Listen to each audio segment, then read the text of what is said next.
How do I find a new job? How can I make a career change? And the biggest question of all, can I really find a career that I love? Hey, my name is Jen Smith, and I believe career success doesn't have to be at the expense of living a radiantly happy and healthy lifestyle. As a former HR leader and recruiter turned career coach, I get what companies are looking for when hiring top talent. What that means for you is an unmatched combination of insider knowledge and the best kept secrets about making heart-based career changes and navigating the ups and downs of job searching in today's world of work. Whether you're a recent graduate navigating the job market for the first time or a seasoned professional ready for a career change, this show is for you. So grab your coffee or your kombucha, pull up a seat, and get ready to be challenged and inspired to move beyond your self-doubt and take the right next steps towards landing a career you love.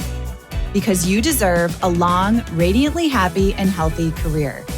This is the Flourish Careers Podcast. Hello, and welcome back to the Flourish Careers Podcast. I'm Jen Smith, your host, and today we are jumping into a topic that has been trending in the world of career for quite some time: upskilling and reskilling. So last week, we discussed the top misconceptions about career changes, one of which is that many job seekers and career changers think they have to return to school for a formal education to make a change. When in reality, there are so many ways to up-level current skills and learn new skills. In addition to that, there are also very compelling reasons for your employer to support you in this. So with technology rapidly advancing, the job market evolving, and many employees are finding that their current skills have either become outdated or insufficient. And so then as a result of that, there's an increased emphasis from an employer perspective on continuous learning and acquiring new skills in order for organizations to stay competitive. So today, we're going to start by discussing the definitions of upskilling and reskilling and why they are essential in today's world of work. Then we're going to jump into a few different examples, and I'm going to talk you through ways to build a case for your employer to support you in your continuous learning.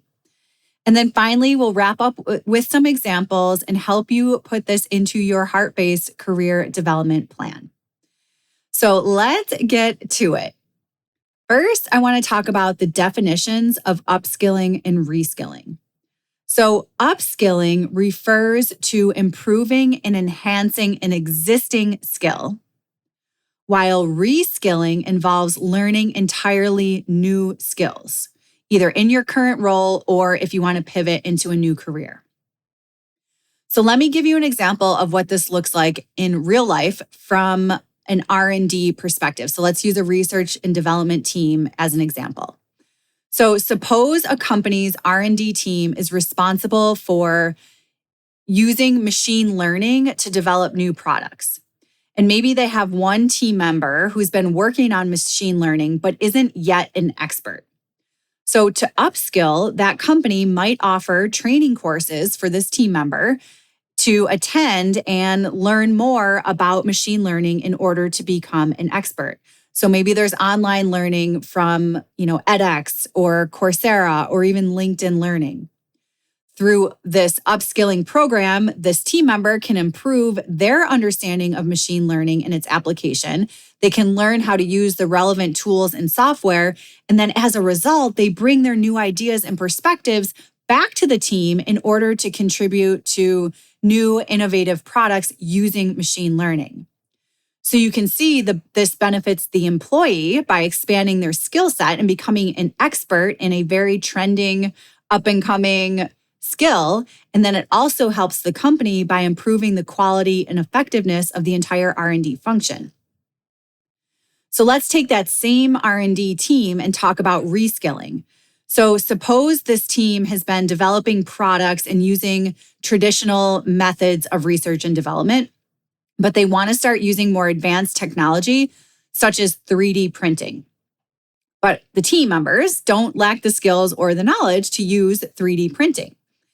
So the company potentially could launch a reskilling program to address this gap and train the team in the new technology. So it might be a mix of classroom and hands-on learning for something such a big initiative where team members could learn about the principles and the strategy behind 3D printing. They could learn the different relevant hardware and software. They could learn how to troubleshoot common issues that come up during the 3D printing process. And then this training could be conducted either in-house or they could partner with an external training provider. And then basically, after completing the reskilling program, team members would be able to use 3D printing in all of their R&D work. So they would design and print prototypes a lot more quicker. My guess is that it would be a lot more accurate. It would also reduce the time and cost associated with product development. And then additionally, these team members can bring their skills to all the projects within R&D, which would improve the overall team's effectiveness, their ability to stay relevant and competitive. And now that entire R&D team can add 3D printing to their resume. So hopefully in that example, you can see the difference between upskilling and reskilling and how they benefit both the employer and individual team members. So now let's talk about why this is happening. So there's a couple key reasons that probably aren't surprising, but I think it's important to ground us in this. So first and foremost is technology. It is no secret that technology is evolving very quickly, and many traditional roles are becoming automated, which means new jobs are emerging faster than they ever have before. So this is why being agile is a crucial piece of heart-based career planning. We must be able to adapt quickly to these changing technological advancements. Another reason is job market changes. So the job market is constantly changing, and there are so many economic uncertainties, such as recessions and pandemics, that we are very used to at this point. And all of this significantly impacts the job market. So upskilling and reskilling can help you become more adaptable and resilient in these economic uncertainties. Another reason is employer demand. So employers are increasingly looking for colleagues with a diverse skill set to help them stay competitive. So by upskilling and reskilling, you can help employers meet those demands. And then lastly, and I would say most importantly, upskilling and reskilling can provide team members and employees with a sense of personal growth and fulfillment. So learning new skills can be really an enriching experience that leads either to new opportunities, more satisfying career. When you think about it, a lot of people, myself included, get really bored quickly. So building a continuous learning and development culture is an excellent way for employers to retain top talent, and then you as an employee to stay engaged in your work. So overall, upskilling and reskilling have become a trend because they are critical to staying competitive and relevant in today's world of work. So they help employers and employees and job seekers adapt to challenges in the economy, all of these technological advancements that are only going to happen quicker and quicker, and help all of us achieve personal growth and fulfillment in our careers. So now let's talk about how to do this. This is all about creating your heart-based development plan that outlines the skills you want to build on, how you plan to learn them, and by when. It's very important to think through these specific ideas, get them on the calendar. Something happens when you put tasks on the calendar. They are so much more likely to get done. And the best part here too is that you get to pick different ways that you learn best and that you're most comfortable learning. And that just makes heart-based career planning even more fun. So first, you must identify the skills that are in demand in your industry or the one you want to transition into. And then from there, set clear intentions for what you want to achieve through the upskilling and reskilling. From there, it's time to get into the details. So look for online courses, webinars, workshops, anything that focuses on the skills that you want to develop or learn without going back to school for a formal degree. And don't forget about free resources like YouTube, TED Talks, podcasts. All of this can supplement your learning. And then, of course, you can join professional organizations and attend conferences to stay up to date on any industry trends and new skills. Relationship building and networking with other professionals will help you gain insights to the most valuable skills and how to acquire them. You can always seek out a mentor to guide you through the process of upskilling or reskilling. I love the idea of participating in competitions and hackathons and any other events that can help you challenge how to apply the skills that you've learned. Volunteering is another great way to do that.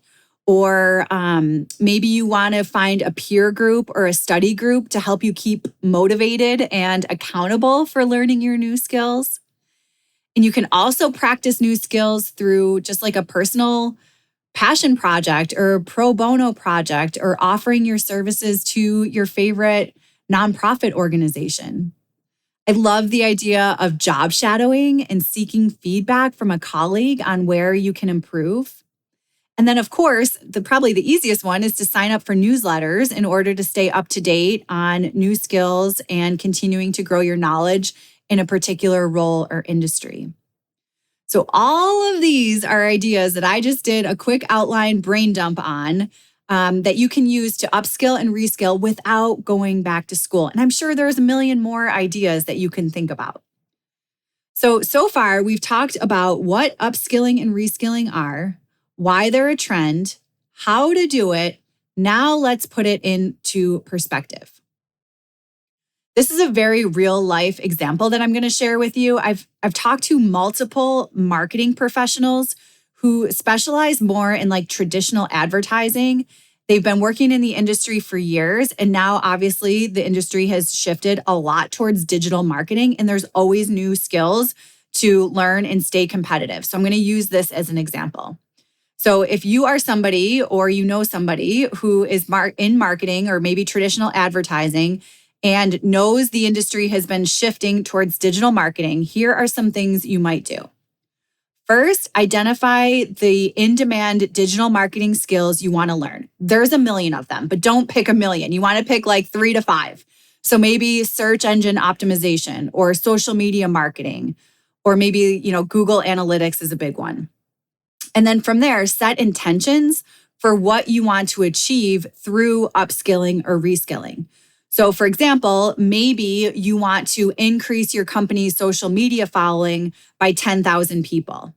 So by doing this and making it very specific, it'll help you better reach your goal because you actually have a goal. And then if you wanted to, you could even put the date on there and, like I mentioned, get it on the calendar. So you create your heart-based development plan by outlining your objective and your intentions, and then how you plan to learn and by when. So for example, you might plan to take online courses in SEO and social media marketing by the end of Q2. And maybe you could take that a step further by looking up actual courses, where you're going to find them and how much they are, or any other details that you might need. And then maybe, let's say you're going to attend a workshop, a live workshop, in-person workshop that's offered by a well-known marketing agency, and they're going to teach you about Google Analytics. And you want to do that by the end of Q2. And then maybe you have a former colleague who has digital marketing experience, and you want to buy them a coffee and ask them for their advice on your plan. And finally, you can apply your knowledge to the real world and test out and solidify your understanding of your new knowledge by creating a social media campaign for your company using these new skills. And maybe you want to do that by the end of the year. So by doing this and getting it into a plan, it's a great way to showcase your efforts to your employer. And of course, if you're planning to make a change, these are resume builders and excellent stories for your interview process. Don't forget to consider free resources like YouTube and TED Talks and podcasts. Those are great ways to supplement your learning on top of the meatier, more detailed heart-based career plans that we just talked about. And then finally, I have to mention, don't forget to celebrate all of your achievements along the way. So, making an impact by upskilling and reskilling is a big deal, and especially when you're formalizing it with a development plan. So, don't forget to celebrate along the way. That's going to help you stay motivated and keep your head in the game. Now let's discuss the case for your employer to help you. And I touched on these slightly, but I want to list them out for you. So there's several reasons why an employer would want to help you upskill and reskill. Number one is to retain top talent. It is hard and time consuming to get out there and recruit new team members. So by offering upskilling and reskilling opportunities, employers can show their teams that they're invested in their growth and development, which increases employee loyalty and helps to reduce turnover. It also boosts productivity. So when employees have access to the latest skills and knowledge, they're more productive and more efficient at work. It helps companies stay competitive. So by helping team members upskill and reskill, that organization stays up to date on the latest trends and technologies, which helps them stay competitive. It fills skill gaps. So this is a big deal. I used to do this when I worked in corporate. So we have a team and we want to identify what are the skill gaps on this team and then offer upskill or reskill opportunities in order for our team to succeed in their roles and keep up with the changing world of work. It also increases innovation, so team members can think outside the box and develop new and innovative solutions to problems, which also, of course, gives a company the competitive edge. And then, of course, it improves morale. So by investing in a team's growth and development, employers are improving morale, job satisfaction, and all of this leads to increased engagement and better performance. All of which positively impacts the bottom line as well as your own personal career fulfillment. So now let's put this into context. So I want to give you one more example using the banking industry as an example of this. So the banking industry over the last couple decades has gone through a significant amount of change due to digital technology. So this change led to the automation of so many banking processes, including new financial products and services like apps and digital wallets. So as a result, banks needed to upskill and reskill their employees to stay competitive in the market. Customers began to use online and mobile banking, so banks needed to teach their employees to provide technical support and a different type of customer service for these platforms. It required training employees in data analysis and software development and even cybersecurity. So another example with this is mobile payments and digital wallets. When you think of that, banks needed to upskill their employees to understand the new products and services and then how to educate customers on them. So those are actually multiple different skills that they needed to learn. Then they also potentially had to train their employees on sales and customer service and maybe even digital marketing on these new tools.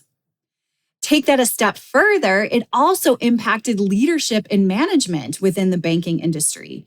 So with the introduction of this new technology, banks needed to teach their leaders and managers to effectively lead their teams through this digital transformation, which required change management, project management, and strategic planning, which they probably didn't use as much as they needed to during this technology revolution. So overall, upskilling and reskilling have significantly impacted the banking industry. And banks could stay competitive and adapt to the new technology and customer demands by investing in their employees and developing them and training them. So this allowed them to stay even ahead of the demands. And can you imagine if they just said, all of our employees, you don't have the skills, so we're going to let you all go and find new employees? That's just ridiculous. It's not going to happen. So they had to invest in upskilling and reskilling strategies in order to stay ahead and meet those demands. So in summary, upskilling refers to improving and enhancing skills, while reskilling involves learning new skills. Both upskilling and reskilling can be achieved through lots of different ways: workshops, conferences, online courses, on-the-job experiences, without going back to school. I will tell you that wise employers are investing in upskilling and reskilling programs for their employees to retain talent and ensure that their own workforce remains relevant in this rapidly changing world of work.